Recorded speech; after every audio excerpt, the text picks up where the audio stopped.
अस्सलामुअलैकुम वरहमतुल्लाहि वबरकातुहू। चलिए आज आपको मदीना शरीफ की बहुत सारी म्यूज़ियम में रखी हुई सारी चीज़ों से मुतारिफ़ कराते हैं। ये सारी चीज़ें हमारी मस्जिद नबवी में इस्तेमाल हो चुकी हैं और इन मस्जिद में रखी हुई ताले, उनके बारे में क्या क्या मालूमात है वो सब ये गेट नंबर 307 के बाहर ये पूरा एक म्यूज़ियम है जिसमें आप लोग बासानी जाके सारी चीज़ें देख सकते हैं। अल्हम्दुलिल्लाह बहुत सारी चीज़ें हैं, बहुत सारे गिफ्ट भी हम वहाँ से ख़रीद के दे सकते हैं और ऐसे ऐसे नायाब और ख़ूबसूरत नमूने वहाँ पे देखने को मिलते हैं कि माशाअल्लाह माशाअल्लाह हमारा दिल खुश हो जाए। और किसी को भी गिफ्ट देने के लिए हम बिला झिझक पैसे खर्च कर सकते हैं।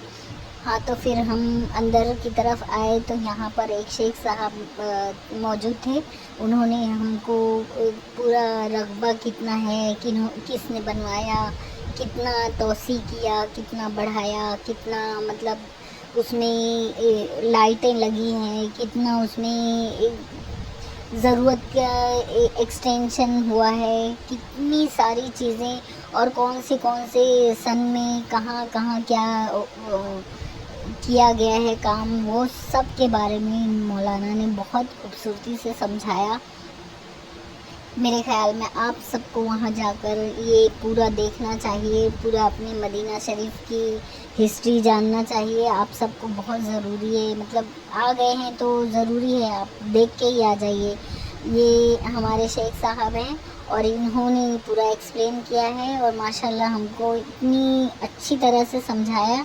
एक एक मिंबर, मकबरा और एक एक दरवाज़े, डोर के बारे में, एसियों के बारे में, हर चीज़ के बारे में उन्होंने इतना खूबसूरती से समझाया कि हमको बहुत पसंद आया।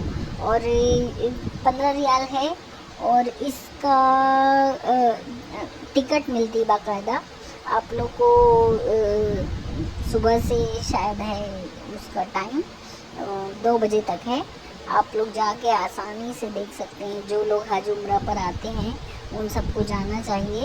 इसमें बहुत सारी मालूमात बताई गई है कि किन लोगों ने इसको तामीर करवाया, इसको किन्होंने बनवाया और किसने इसमें तोसी करवाई और अभी किस तरह से उसमें काम चल रहा है और क्या क्या काम होने वाले हैं।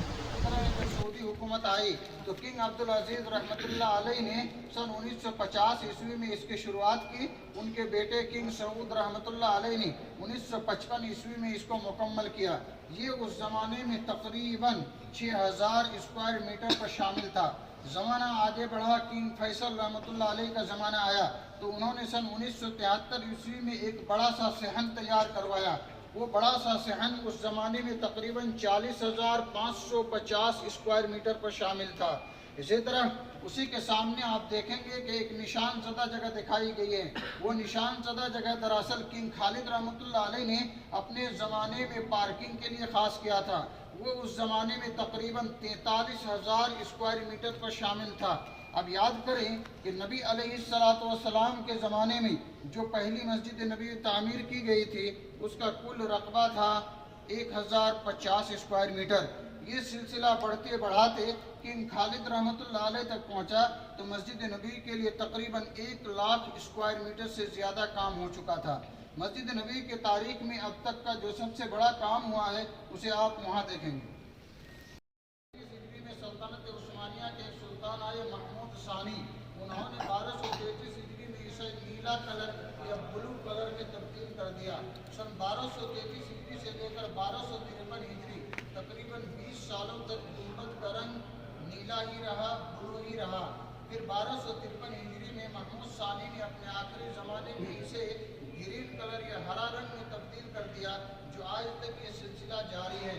अला कुल्ल हाल इस गुंबद को लेकर खुसूसन हमारे हिंद पाक में काफ़ी सारी बातें होती रहती है, लोग काफ़ी सारी बातें करते रहते हैं। तो आप यहाँ पर मौजूद हैं, आप देख रहे हैं। इसमें एक पॉइंट ये भी ऐड कर लीजिए कि जब भी आपके सामने गुंबद की बात की जाए, जब भी आपके सामने गुंबद की बात की जाए तो तकरीबन ये 550 साल पुराना है। और अगर ग्रीन कलर की बात की जाए, हरे रंग की बात की जाए तो तकरीबन 190 साल पुराना है। इस वजह से नबी अलैहिस्सलाम के साथ इसका कुछ ताल्लुक नहीं है और न ही जोड़कर हमें देखना चाहिए।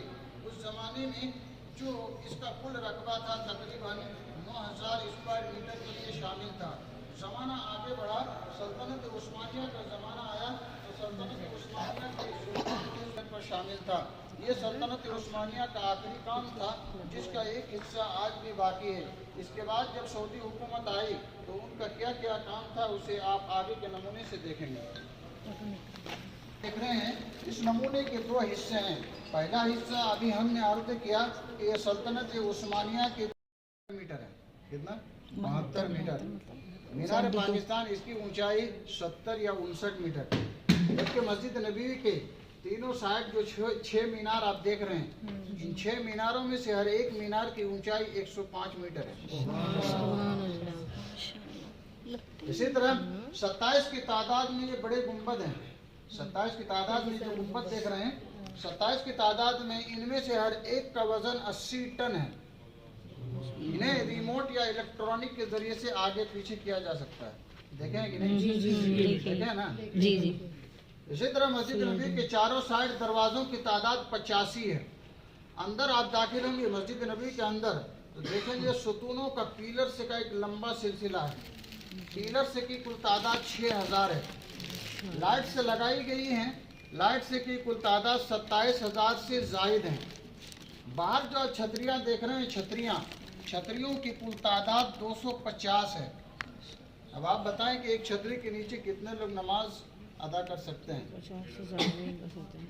जज़ाकुमुल्लाह। मस्जिद नबी के अंदर मनारों की कुल तादाद 10 है। इसी तरह हमारे बाद भाई इंडिया से भी हैं, बाद भाई पाकिस्तान से भी हैं और दोनों जगह 2 मीनार है और दोनों मशहूर काम हुआ है, जिसे किंग फहद रहमतुल्लाह अलैह ने 85 से लेकर 98 यानी 1985 से लेकर 1998 के दरमियान उन्होंने इस तरह से ये तामीरी काम कराए। बीच का हिस्सा आप देख रहे हैं कि उन्होंने वैसे ही छोड़ दिया जैसा पहले था। बाकी तीनों साइड से इन्होंने तोसी कराई। इसके अलावा 6 मीनार का भी इजाफा करवाया। अब मस्जिद नबवी के अंदर मनारों की कुल तादाद 10 है। 10 है कि नहीं? देखें ये म्यूजियम है ना? ये तकरीर करने की जगह नहीं कि मैं तकरीर करूँ चुपचाप सुनते रहें, है कि नहीं? से ज़्यादा है। ये मस्जिद नबी की तारीख में अब तक का सबसे बड़ा काम हुआ है। इसी तरह नबी अलैहिस्सलाम के ज़माने में जिस तरह से ये तोसी का काम शुरू हुआ, एक्सपेंशन का जो काम शुरू हुआ तो कभी ख़त्म नहीं हुआ।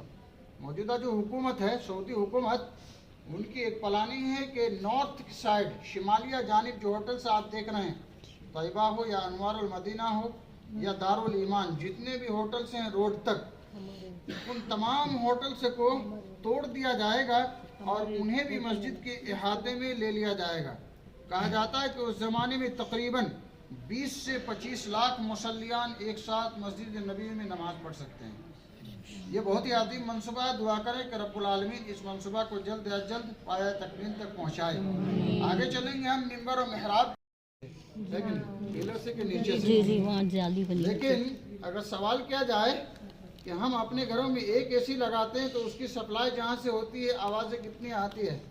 मस्जिद नबी में इतनी एसियाँ लगाई गई है, आखिर इसकी सप्लाई की आवाज़ आपको सुनाई देती है? जी नहीं। ऐसा क्यों? ये इस वजह से कि गेट नंबर 316 से आप निकलेंगे तो सलाम रोड आएगा। जी। सलाम रोड से अगर आप निकलेंगे तो 7 किलोमीटर की दूरी पर इन्होंने एक बड़ा सा प्लांट तैयार करके रखा है। वहाँ से अंडरग्राउंड पाइपलाइन के जरिए मस्जिद नबी के अंदर एसी की सप्लाई की जाती है। मस्जिद नबी के अंदर बाहर ऊपर मिलाकर 12 से 14 लाख मुसल्लियान एक साथ नमाज पढ़ सकते हैं। तकरीबन 1.5 मिलियन 1.5 मिलियन लोग, जबकि सिर्फ मस्जिद नबवी के अंदर 7 से 8 लाख लोगों की गुंजाइश है।